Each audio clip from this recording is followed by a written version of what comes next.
시장의 내러티브를 실제로 움직이는 것들은 무엇들일까라고 하면 당연히 이 사람이죠. 1913년도를 1017로 시작을 했을 때 지금 얼마 왔냐면 31.8까지 떨어져요. 그러니까 97% 가치가 하락했습니다. 달러는 녹아내려서 가치가 요거밖에 안 남았어요. 가치가 없어진 달러에 대한 불신앙이 금과 비트코인을 올려놓는다고 보시면 됩니다.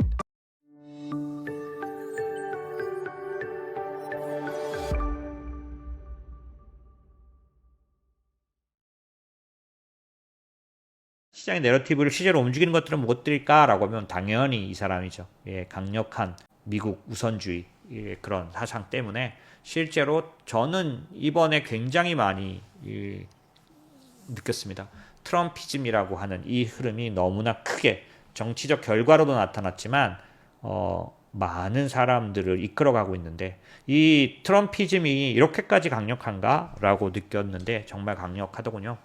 어쨌든 이 슈퍼 트럼피즘이 왜 슈퍼인지를 지금부터 설명드리려고 합니다. 왜냐하면 그 내용을 설명하려는 게 아니라 배경을 말씀드리려는 거예요. 이게 무슨 말이냐, 무슨 말씀을 드리고 싶으냐면 이번에 트럼프는 4년을 준비한 이론적, 정치적, 제도적 배경을 가진 사람들이 이 사람의 주장을 물론 자기 이익을 위해서지만 트럼피즘으로 잡고 그것을 위한 아주 탄탄한 준비를 해왔다라는 거죠. 그러다 보니까 지금 하나하나 임명하는 그 임명에서도 예전과는 다른 면모를 보여줍니다. 요 사람, 그죠? 우리가 다 아는 수지죠, 수지. 엄청난 충성파죠. 국회의사당 난입 사건에 대해서도 지지하는 이런 사람들로 인해서 이 내각이 채워지고 모든 조직이 채워지는데 그럴 수 있게 된 이유들을 지금부터 설명드리려고 합니다. 자, 취임 100일 안에 끝낸다. 이게 어떻게 가능한가? 100일 안에 어떻게 가능한가? 이전에는 그럴 수 없었는데 이것 때문이라는 거죠. 프로젝트 2025라 그래서 이전에 계속해서 사람들의 언론에 이제 등장했던 얘기인데 트럼프는 공식적으로 부인했습니다. 하지만 이 배경에는 트럼프가 이제 취임 100일 안에 이 모든 것들을 진행할 수 있는 준비를 아주 4년 동안 차곡차곡 해왔다는 거죠. 그 배경에 헤리티지 재단이라는 데가 들어가 있습니다. 이 헤리티지 재단은 싱크탱크죠. 싱크탱크는 뭐 미국에 많지만 특히 보수를 대표하는 싱크탱크로 자리를 잡았죠. 이 헤리티지 재단의 그 케빈 로버츠라는 이 회장이 뭐 여러 가지 뭐 그런 얘기를 하지만은 이 사람이 완전 트럼프 관련된 트럼피안이라고도 할 수 있는데요. 물론 뭐 약간 다른 얘기도 있지만 이 사람이 이제 사람들과 함께 만들어낸 Mandate for Leadership이라는 Mandate for Leadership 2025라는 요 내용이 프로젝트 2025 안에 요 4개 중에 정책 부분입니다. 근데 이게 어떤 거냐면 갑자기 트럼프를 해서 만든 건 아니고요. 사실상 이 헤리티지 재단은 미국의 여러 가지 띵크탱크 중에서 브루킹스 연구소 리퀴드가 알고 계신데 저도 여러 번 들었습니다. 그다음에 CSIS라는 게 있는데 브루킹스 연구소는 완전 진보, 그다음에 CSIS도 진보로 분류되는데요. 보수 쪽에 가장 자리 잡은 띵크탱크가 헤리티지 재단입니다. 여기서 당연히 보시면 레이건 이때 생겨났죠.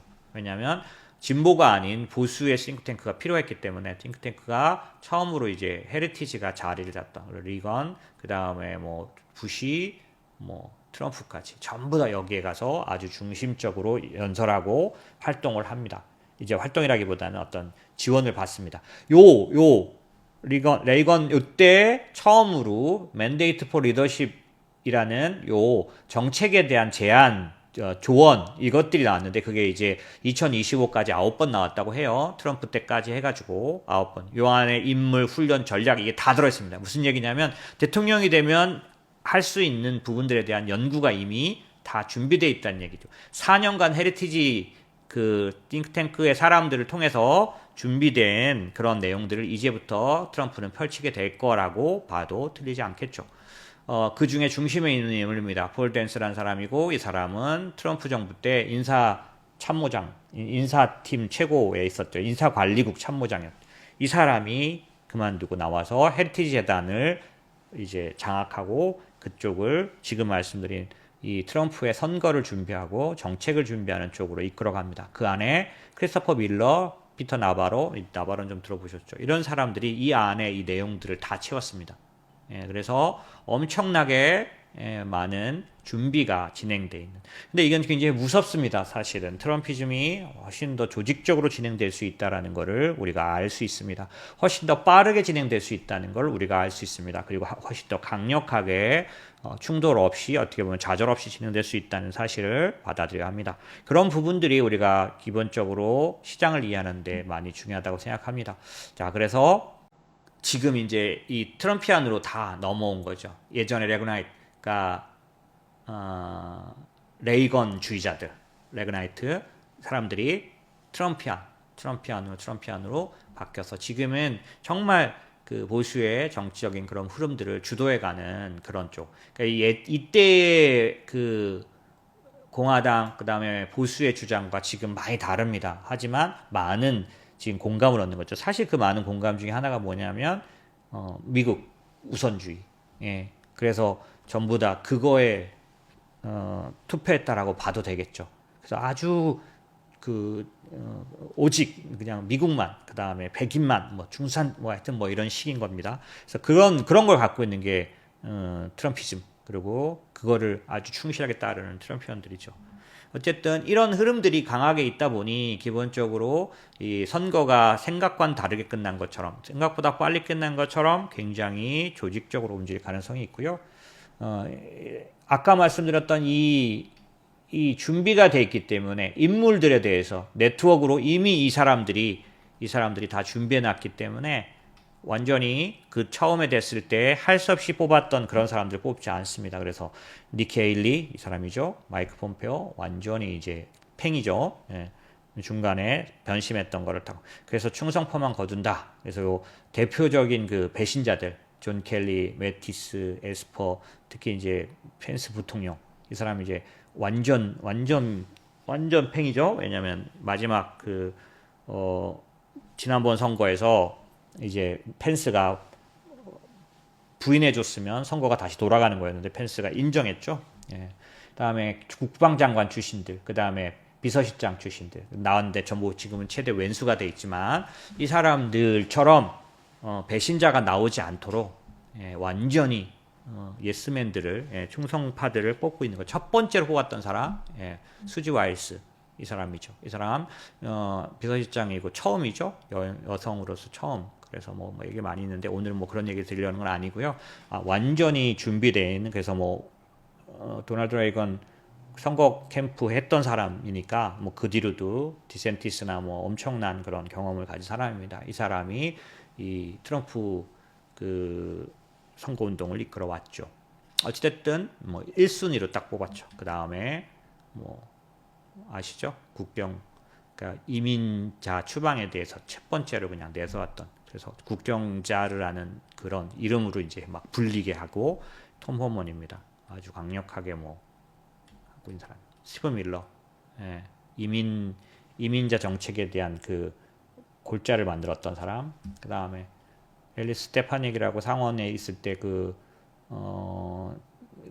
저기로 막 다 쫓아냈죠. 그리고 유엔 대사에 바로 앉혀놓습니다. 트럼프의 완전한 뭐라 그럴까요? 오케이 그거를 그때 이제 상원에 있을 동안 상원 의원으로서 받아냈죠. 그래서 유엔 대사로 곧바로 지정됐습니다. 그 다음에 루비오. 요번에 요 사람들이 되면서 이제 중국에 관련돼서 엄청나게 지금 중국 관련된 흐름이 막 나오고 있는 거죠. 대중강경파, 그 다음에 왈츠, 루비오 이런 사람들이 되면서 중국에 관련돼서는 지금 흐름이 빠르게 나타나고 있고 오늘 발표 났죠. 정부 투자 효율위원회 장관 처음으로 장관 달았네요, 그죠? 근데 뭐 이거의 약자가 도지코인의 그 도지라면서요. 그래서 또 여기 딱 써놨네요, 이거 보면. 그래서 아무튼 재밌는 얘기인데 이 사람도 엄청난 영향을 끼치게 될 것 같습니다. 주식시장에는 이 사람의 그 테슬라만이 아니라 규제에 관련된 흐름에 많은 변화를 가져올 것 같아요. 사실은 아직은 먼 얘기지만 주가는 먼저 올라갈 수 있는 배경을 지금 시장은 갖고 있습니다. 그렇기 때문에 기본적으로 이제 미국의 자동차 산업이 또 두 번째 또 다른 전기를 맞게 될 거다라는 그런 거고요. 그때 가장 중요한 흐름은 다음번에 제가 좀 자세히 말씀드리겠지만 언젠가 한번 말씀드렸습니다. 미국의 그 자동차 시장이 유럽보다 뒤늦게 이제 나왔지만 훨씬 더 빠르게 발전할 수 있었던 건 규제를 완화했던 법들이었죠.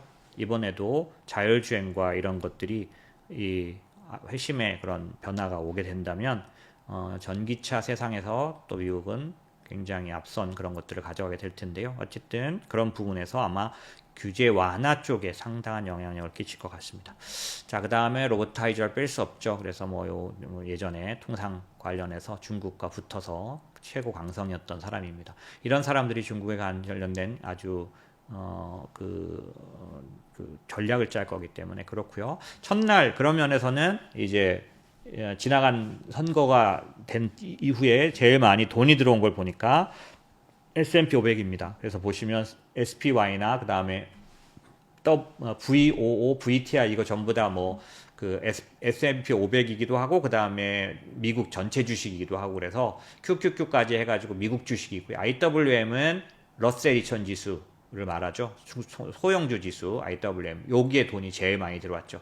그 다음에 하이힐드 채권 왜냐하면 규제 완화되니까 그 다음에 기업 이익이 증가하기 때문에 기업 신용에 관련된 부분이 달라질 거로 보는 거죠. 그 다음에 금융주로 돈이 많이 들어왔고 비트코인 아시는 것처럼 그 다음에 모멘텀 이 모멘텀은 지금 짧게 설명드리기는 어려운데 저희는 섹터라 그래서 업종 투자하지만 자산 배분하는 쪽에서 팩터라는 걸 투자가 있습니다. 5개의 팩터를 투자하는 건데 그중에 모멘텀 팩터라는 게 있는데 그 모멘텀 팩터 ETF 이런 것도 굉장히 유명한데 그쪽으로 돈이 들어온 겁니다.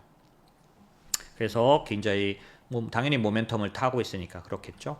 그리고 이건 이제 지나간 한 달인가요? 한 달 동안 한 달 정도 기간 동안에 올라간 쪽들을 보시면 뭐 여러 가지 이제 얘기가 더 길게 할 필요는 없고요. 보시면 이쪽이 픽스 인컴 채권 쪽인데 이 곡소리 나는 거죠. 미국은 이 녹색이 진할수록 이제 이런 것들이 많이 오른 거죠. 반대로 이쪽 그런 황토색 쪽으로 가면은 하락한 거죠. 보시면 이 채권 쪽은 곡소리가 나고 있는 겁니다. 미국 모멘텀 주식의 자금이 130억 달러 들어왔고요. ETF입니다. 그 다음에 금은 유출됐죠. 10억 달러 이상 금 자금이 유출됐습니다. 그래서 금에 대한 여러 가지 뭐 이런 얘기들이 나오겠지만 저는 이제 지속적으로 금이 올라갈 수 있다고 보는데 물론 지금 그래서 조정을 할 수야 당연히 있겠지만 제가 보기에는 비트코인으로 돈이 몰리기 위해서 금에서 빠져나간 것 같은데 금은 계속될 수 있는 이유를 갖고 있다고 봅니다. 왜냐하면 달러 때문이죠. 기본적으로 달러 가치가 지나간 기간 동안에 트럼프가 당선되고 나서 최고 달러지 인덱스가 제일 높은 기간까지 올라왔죠. 원중 최고로 다시 회복했습니다. 원화가 1,400원 얘기가 나오니까 그런 거죠. 그렇죠? 그런 정도니까 엄청나게 올라와 있는데 그거에 대해서 상대적으로 가장 약화됐던 통화를 보면 가장 피해를 입을 국가를 알 수 있습니다. 멕시코죠. 멕시코가 통화가 가장 약해졌습니다. 이번 트럼프 제도에 따라서 가장 피해가 예상되는 나라가 멕시코입니다. 유로입니다. 그렇게 보면 이 피해가 예상되는 국가 순서로 약화됐다고 보시면 한국이 한 4위쯤 되는 거 보니까 한국도 만만치가 않네요. 일본보다 더 많이 약세. 근데 이제 한국은 위안화를 따라가는 부분도 좀 있어서 그런 면도 있겠지만 긍정적인 쪽이 아닌 건 분명해 보입니다.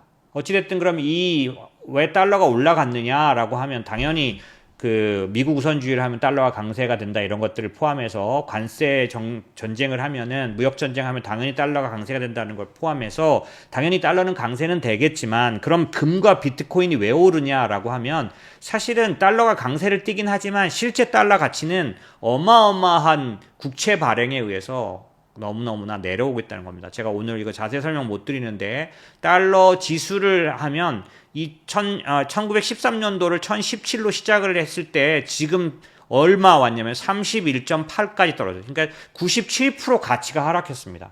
1913년도부터 지금까지 100년 좀 넘는 기간 동안 달러의 가치는 97% 날라갔어요. 어떻게 보면 요 그림을 보시면 이대로입니다. 달러는 녹아내려서 가치가 요거밖에 안 남았어요.